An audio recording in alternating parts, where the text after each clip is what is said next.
নমস্কার, টিভি9 বাংলার দর্শকদের শুভ নববর্ষের শুভেচ্ছা। প্রত্যেকে ভালো থাকুন, প্রত্যেকের বছর ভালো কাটুক। কিন্তু এই নববর্ষের দিনে, মানে বছর প্রথম দিন রনিবার, সেদিনকেও কিন্তু কোনোভাবে রাজনীতি বাদ যাচ্ছে না, কারণ যেহেতু লোকসভা নির্বাচন একদম সামনেই, সেই কারণে আজকের দিনটিকেই বেছে নিল কিন্তু বিজেপি। কি কারণে? ইস্তেহার প্রকাশ করার জন্য। আর কিছু সময়ের অপেক্ষা, তারপরেই প্রকাশ হতে চলেছে বিজেপির ইস্তেহার।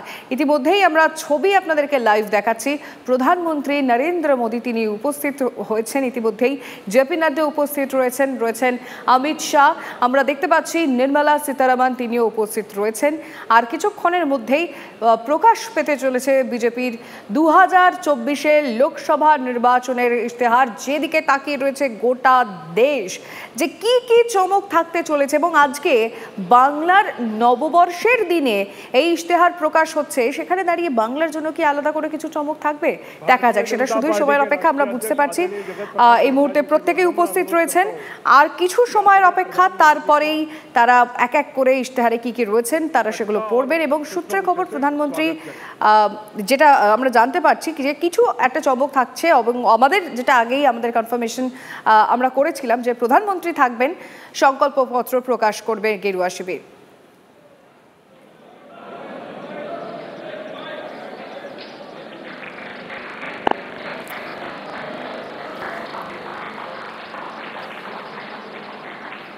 আমাদের প্রতিনিধি প্রদীপ্ত কান্তি ঘোষ এই মুহূর্তে টেলিফোন লাইনে রয়েছে। প্রদীপ্ত, আমরা ছবিটা দেখছি, আর কিছু সময়ের অপেক্ষা, তারপরে বিজেপির ইশতেহার প্রকাশ হতে চলেছে।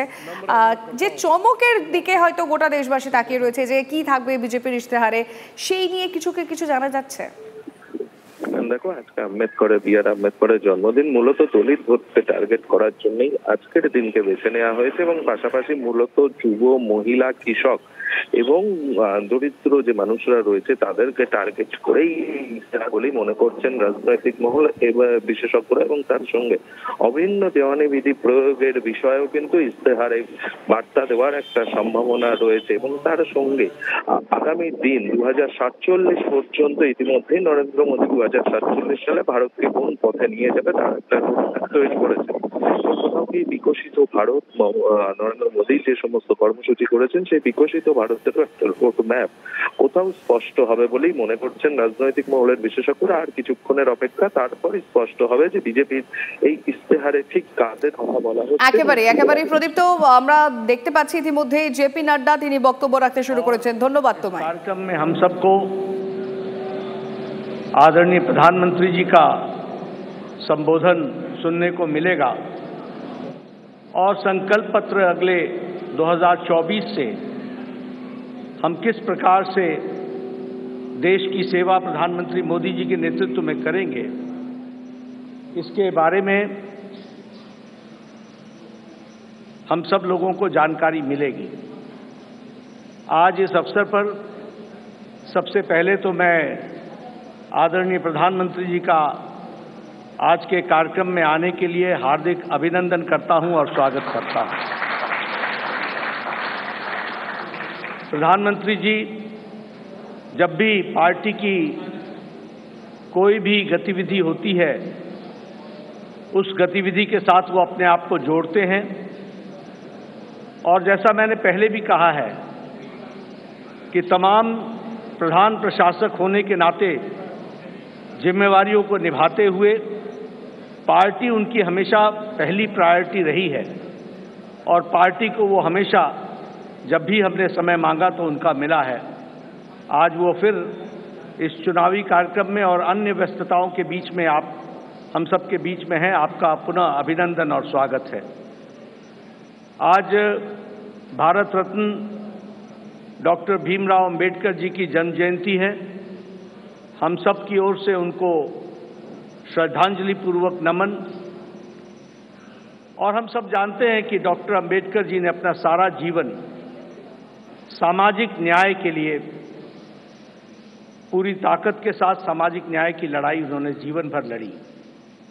ऐसे डॉक्टर भीमराव अंबेडकर जी के रास्ते पर चलते हुए भारतीय जनसंघ से लेकर भारतीय जनता पार्टी हमेशा इस विचार को और सामाजिक न्याय की लड़ाई सत्ता में रहे तो भी और सत्ता में न रहे तो भी हमेशा इस सामाजिक न्याय की लड़ाई को हम सब लोगों ने लड़ा है। हम जानते हैं कि आज संकल्प पत्र को लोकार्पण होगा, लॉन्चिंग होगी, लेकिन हम सबको यह भी ध्यान में रखना चाहिए कि भारतीय जनता पार्टी और शुरू में जनसंघ काल से लेकर यह वैचारिक अधिष्ठान, आइडियोलॉजिकल बेस्ड पार्टी होने के नाते एक विचारों को लगातार आगे बढ़ाते हुए उस वैचारिक अधिष्ठान की यात्रा में हम सब लोग सम्मिलित हैं। और हर बार जब चुनाव आता है तो उसी वैचारिक यात्रा को आगे बढ़ाने का क्रम हम सब लोगों ने किया है और उसको आगे बढ़ाया है। जिस बात को 1952 में श्यामा प्रसाद मुखर्जी जी ने कही, जिसे आगे पंडित दीनदयाल उपाध्याय जी ने आगे बढ़ाया, उस विचारधारा से हम कभी डिगे नहीं, हम उसको समर्पित रहे और उसको आगे बढ़ाने में हम सब लोगों ने भरसक प्रयास किया है। और हम कह सकते हैं कि मैनिफेस्टो या संकल्प पत्र यह उस विचारधारा, उस वैचारिक अधिष्ठान का अनफोल्डमेंट है।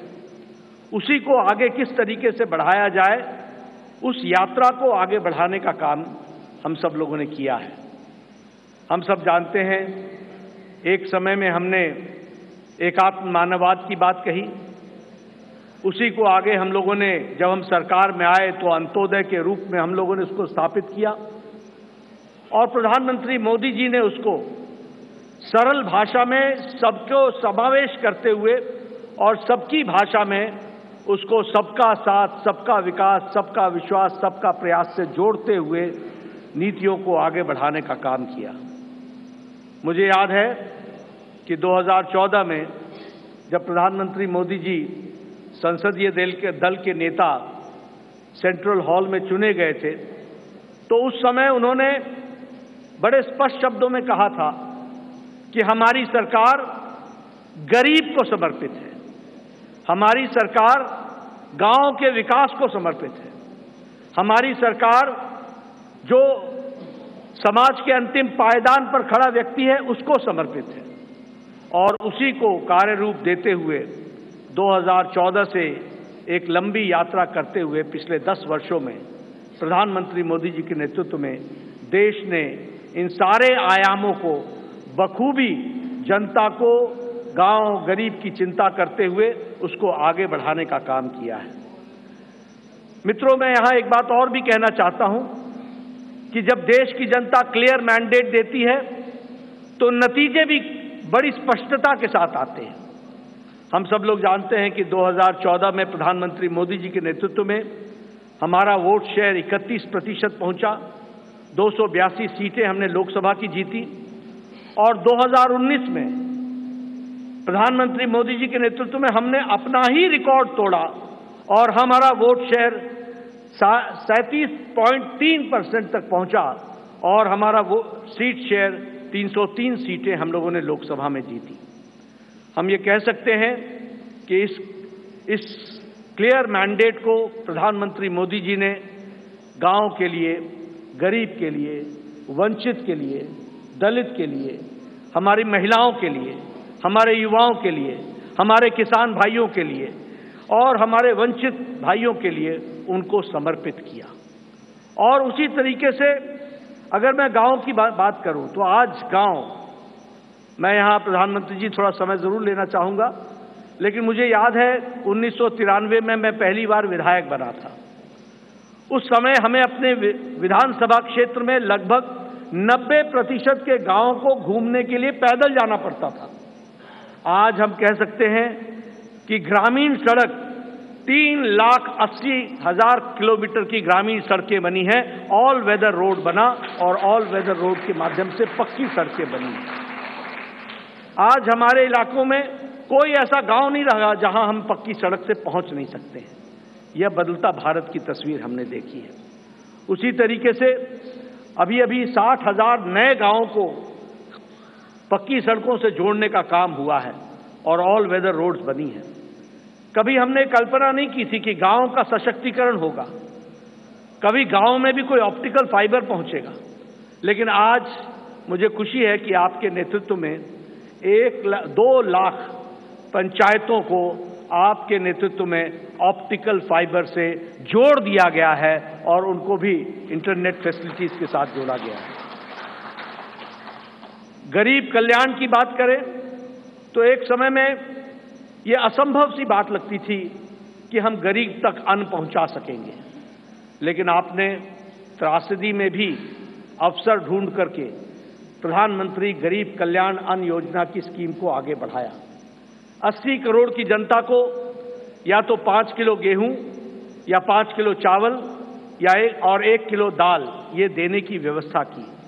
आज उसके कारण हम ये कह सकते हैं कि लगभग 25 करोड़ लोग, भारत की आबादी आज गरीबी की रेखा से ऊपर उठ करके अबव पॉवर्टी लाइन में आ गई, बिलो पॉवर्टी लाइन से निकल गई। ये भी हमारे ध्यान में। और इंटरनेशनल मॉनिटरी फंड के अनुसार अति गरीबी भारत में अब 1% से भी कम हो गई है, 0.08% 7% पर लाकर के खड़ा किया है। उसी तरीके से आवास योजना मैं यहाँ बार बार सुनाता हूँ और मुझे वो बार बार इच्छा भी होती है बताने की, क्योंकि वो धरातल की सच्चाई थी। एक समय में हमारे यहाँ हमारा ब्लॉक डेवलपमेंट ऑफिसर आके बताता था कि एमएलए साहब आपके यहाँ एक पंचायत में 2 इंदिरा आवास योजना मिली है, 2, अब बताओ इसको किसको दें। और मेरे लिए प्रश्न उठता था कि ये किसको दें, क्योंकि एक अनार 100 बीमार मैं किसके दूंगा। मैं बीडीओ साहब को कहता था कि आप ही तय करो कौन से मापदंड पर आप दे सकते हो। लेकिन आज 4 करोड़ प्रधानमंत्री आवास योजना में पक्के घर बन गए और आगे भी इस कार्य को आगे जारी रखा गया है। उसी तरीके से महिलाओं की चिंता की बात करें, आज जनधन खाते में 50 करोड़ में से 55.5% जनधन खाते महिलाओं के नाम पर खाते खुले हैं, यानी महिलाओं का सशक्तिकरण हुआ। ये भी हमें ध्यान में रखना चाहिए। उज्ज्वला योजना, ये योजना आप सब लोग शहर में रह करके आपको लगता होगा हाँ गैस का सिलेंडर मिल गया, लेकिन ये इतनी ही छोटी कहानी नहीं है। हमारी बहनें गांव में 5 बजे सुबह उठती थी, जंगलों में जाती थी, लकड़ियां काटती थी, आ करके चूल्हा जलाती थी, फूकनी से फूक फूक करके चूल्हा जलाती थी, धुआं को अपने छातियों पर लेती थी, रेस्पिरेटरी सिस्टम डिसऑर्डर होता था और आंखों में पानी आता था और घंटों के बाद वो जाकर के चाय बना पाती थी। आज 5 मिनट के अंदर गैस के चूल्हे के कारण नारी सशक्तिकरण किस तरीके से हुआ इस उज्ज्वला गैस के कारण, और 10 करोड़ से 10 करोड़ सिलेंडर्स इस तरीके से और गैस के कनेक्शन दिए गए। सबसे बड़ी बात है, मुझे याद है, मैं बताना चाहूँगा, जब मैं छोटा था और जब मैं कभी भ्रमण पर सुबह सुबह निकलता था तो मैं देखता था कि गांव की बहनें झुंड के झुंड सिर्फ अपने दैनिक नित्य क्रम के लिए नेशनल हाईवे से होते हुए गांव और खुले में उनको शौच जाना पड़ता था। दैनिक जीवन में अपने इस तरीके का जीवन देखती थी। सूर्योदय और सूर्यास्त का इंतजार करना पड़ता था। आज 11 करोड़ इज्जत घर बनाकर 11 करोड़ बहनों को इज्जत देने का काम और life with dignity, human dignity, women dignity, इसकी चिंता अगर हुई तो वो प्रधानमंत्री मोदी जी के नेतृत्व में हुई है, वो भी हम सबके ध्यान में है। जैसा मैंने कहा, आज हमारा वैचारिक अधिष्ठान क्लियर मैंडेट के क्लियर रिजल्ट्स होते हैं और क्लियर मैंडेट आपने दिया, उसका क्लियर नतीजा निकला और वह नतीजा ये है, हमने 1951-52 में कहा एक देश में 2 निशान, 2 विधान, 2 प्रधान नहीं चलेंगे।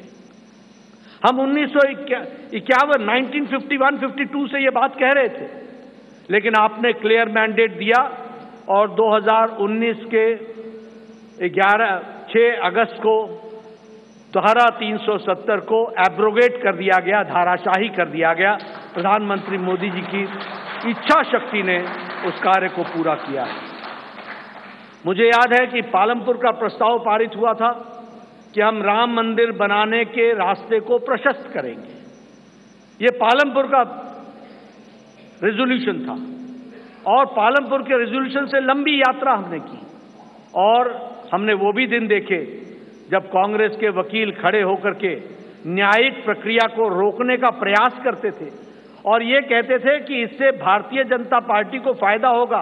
उनको देश की चिंता नहीं थी, उनको रामलला की चिंता नहीं थी, उनको भारत की संस्कृति और गौरव की चिंता नहीं थी। वह वोट बैंक की राजनीति करने वाले लोग उसमें अड़ंगे लगाते रहे, अटकाते रहे, लटकाते रहे, भटकाते रहे। लेकिन प्रधानमंत्री मोदी जी के नेतृत्व में वह रास्ता प्रशस्त हुआ और भव्य राम मंदिर 22 जनवरी को आपके कर कमलों के द्वारा वह आज रामलला वहां विराजमान है और उनका प्राण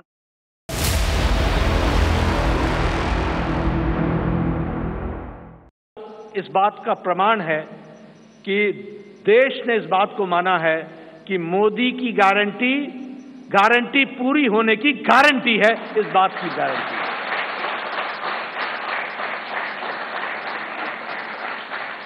और यहां मैं स्वास्थ्य से जरूर जुड़ा हुआ विषय जरूर कहूंगा। मैं जब स्वास्थ्य मंत्री प्रधानमंत्री मोदी जी ने बनाया 2014 में और जब मैं वर्ल्ड हेल्थ असेंबली में गया तो वहां हमारे बारे में ऐसा सोचा जाता था कि ये one of the following countries हैं, ये फॉलो करने वाले देश हैं। और उस समय बात चल रही थी यूनिवर्सल हेल्थ कवरेज की, यूएचसी की बातचीत चल रही थी। हमने भी नहीं सोचा था कि हम यूएचसी में कभी कुछ कर सकेंगे, लेकिन मोदी जी ने आयुष्मान भारत, ये सबसे बड़ा हेल्थ कवरेज प्रोग्राम, 50 से 55 करोड़ लोगों को 5 लाख रुपए का हेल्थ कवर गंभीर बीमारियों से लड़ने का, और आज वो सबसे बड़ा हेल्थ कवर प्रोग्राम बन गया दुनिया का, वह भी हमने देखा। और उसके अगली बार जब मैं वर्ल्ड हेल्थ असेंबली में गया तो सब ने कहा please tell us something about Ayushman Bharat. तो ये एक हमने दुनिया के चित्र पर भी देखा कि कैसे भारत को आगे बढ़ाया गया, बढ़ा है मोदी जी के नेतृत्व में। इसलिए मैं एक बात फिर कहूंगा कि आज जो संकल्प पत्र आदरणीय प्रधानमंत्री मोदी जी जिसके बारे में जिनका हमें संबोधन मिलेगा, वह एक लंबी छलांग भारत को, विकसित भारत को पूरा करने में अपना पूरा योगदान करेगा, यही मुझे पूरा विश्वास है। इन्हीं शब्दों के साथ मैं पुनः प्रधानमंत्री जी का और आप सबका धन्यवाद करता हूं कि आप सब लोग इस कार्यक्रम में शामिल हुए। धन्यवाद।